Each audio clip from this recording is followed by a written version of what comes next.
कसं येणं झालं आज, हा प्रश्न विचारला की समोरनं पेशंटने उत्तर दिलं की काही नाही, मुलीशी खेळत होते, तिला पकडत होते, तेवढ्यामध्ये थोडं धाप लागल्यासारखं झालं, म्हणून म्हटलं चेक करून घ्यावं, तसं काही नसणारच आहे. म्हटलं चांगली गोष्ट आहे, चला स्ट्रेस टेस्ट करून घेऊया.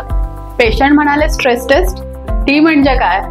मी म्हणाले ECG जो असतो तो आपल्या रेस्टिंग स्टेजमध्ये हार्टची ऍक्टिव्हिटी सांगतो, आणि जी स्ट्रेस टेस्ट असते ती आपण श्रम करत असताना किंवा हृदयाला एक्सटर्नल प्रेशर, एक्सटर्नल स्ट्रेस दिला की हृदय कसं वागणार आहे हे माहीत करून घेण्याची पहिली पायरी. आपण जे म्हणतो की आपल्याला दम लागतोय, चेस्ट पेन होतंय किंवा पाल्पिटेशन्स होत आहे, छाती जड झाल्यासारखी वाटते, हे सगळे सो कॉल्ड कार्डियक कंप्लेंट्स किंवा सिम्पटम्स आहेत, ते खरोखर आपल्या हृदयाशी निगडीत आहेत का हे जाणून घेण्याची पहिली पायरी म्हणजे स्ट्रेस टेस्ट.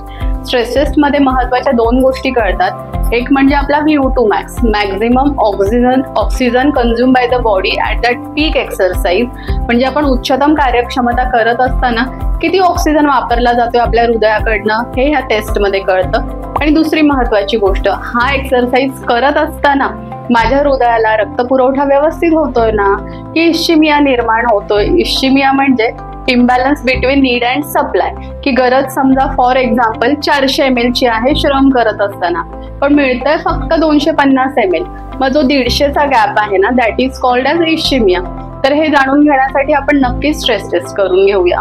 थँक्यू.